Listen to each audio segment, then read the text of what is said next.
총성이 멈추는 그 순간 시장은 이미 다음 수를 읽고 있습니다. 세계은행이 공식 발표한 우크라이나 재건 비용은 향후 10년간 5,240억 달러, 우리 돈으로 약 750조 원입니다. 2차 세계대전 이후 유럽을 살린 마셜 플랜과 비견될 만큼 거대한 돈이 한 방향을 향해 압축되어 있습니다. 오늘은 그 압축된 돈이 가장 먼저 터져나올 산업 세 곳을 지금 바로 짚겠습니다. 첫 번째는 건설기계 산업입니다. 전쟁이 끝난 땅에서 제일 먼저 들리는 소리는 박수도 환호도 아니라 포크레인의 굉음입니다. 우크라이나 전역에서 파괴된 도로는 수만 킬로미터에 달하고 완전히 무너진 주택은 8만 채를 넘어섭니다.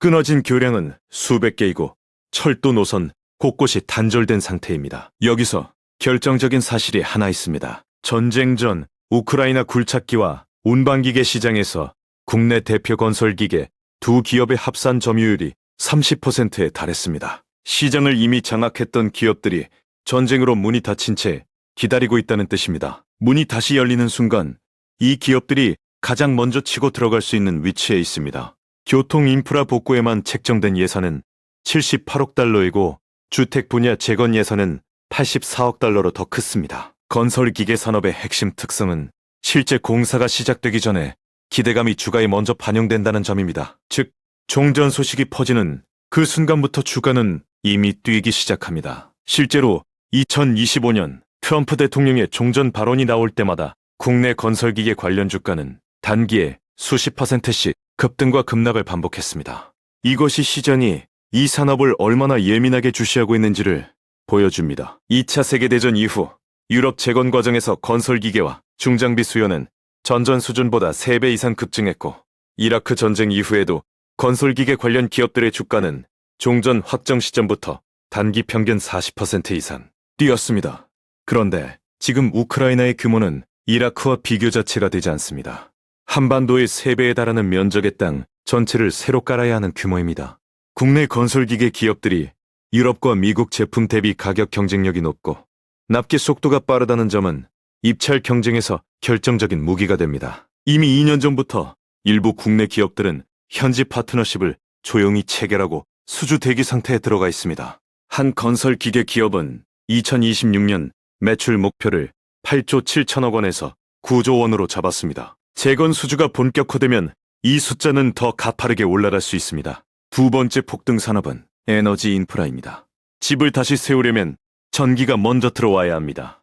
포크레인이 아무리 열심히 움직여도 전기 없이는 공장도 돌아가지 않고 도구도 충전이 안 되고 밤에는 아무것도 할 수 없습니다. 우크라이나 발전소는 10곳 중 7 중 7지 전쟁으로 가동 중단 상태에 빠졌습니다. 세계은행은 2026년까지 우크라이나 전력 인프라 재구축에 필요한 긴급 비용만 57억 달러로 추산했고 에너지 전체 재건 예산은 68억 달러에 달합니다. 그런데 이 재건이 단순히 낡은 것을 고치는 개념이 아니라는 점을 반드시 알아야 합니다.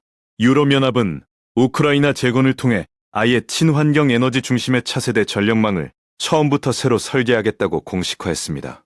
태양광 설비, 풍력 설비, 초고압 변압기, 송전망 전체를 새로 깔겠다는 뜻입니다. 이 시장은 아무 기업이나 들어올 수 없습니다.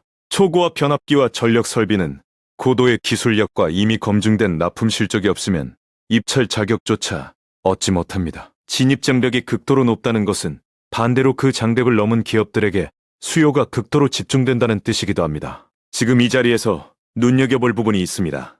국내 대표 전력 설비 기업이 2026년 초 독일 최대 전력 기업과 620억 원 규모 초고압 변압기 공급 계약을 맺었습니다.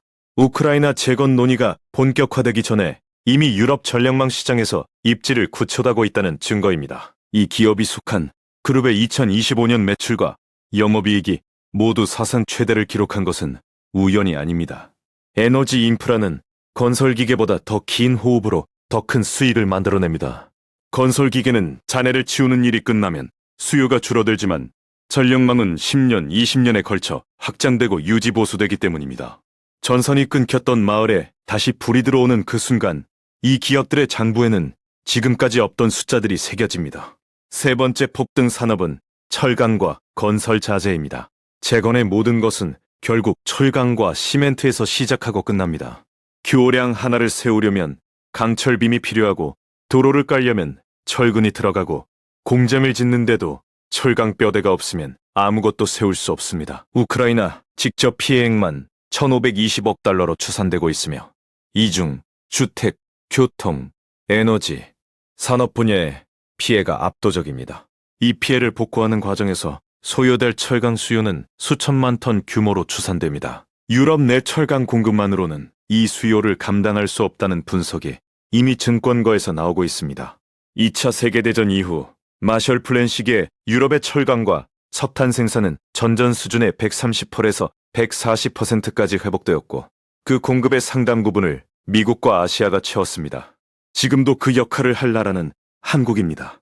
특히 건설 자재 중에서도 모듈러 주택이 핵심으로 떠올랐습니다. 전쟁으로 집을 잃은 우크라이나 이재민은 수백만 명에 달합니다. 이들을 위한 임시 주거를 빠르게 공급하려면 공장에서 80%를 완성한 뒤 현장에서 레고처럼 조립하는 모듈러 방식이 가장 효율적입니다. 공사기간을 최대 60%까지 단축할 수 있기 때문입니다.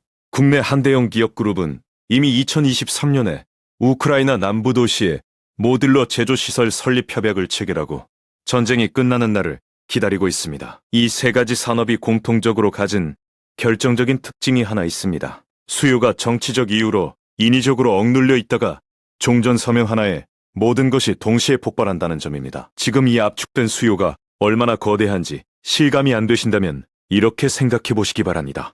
4년이 넘도록 단 한 장의 계약서도 쓰지 못하고 대기 중인 기업들이 일제히 시동을 거는 그 장면을 상상해 보십시오. 세계은행이 발표한 723조 원이라는 숫자는 단순한 통계가 아닙니다. 그것은 총성이 멈춘 뒤 누군가의 산업이, 누군가의 기업이, 누군가의 미래가 새로 시작되는 신호탄입니다. 역사는 언제나 파괴 뒤에 재건을 만들었고 재건은 언제나 누군가를 부자로 만들었습니다. 지금 그 신호가 가장 가까이 와 있습니다.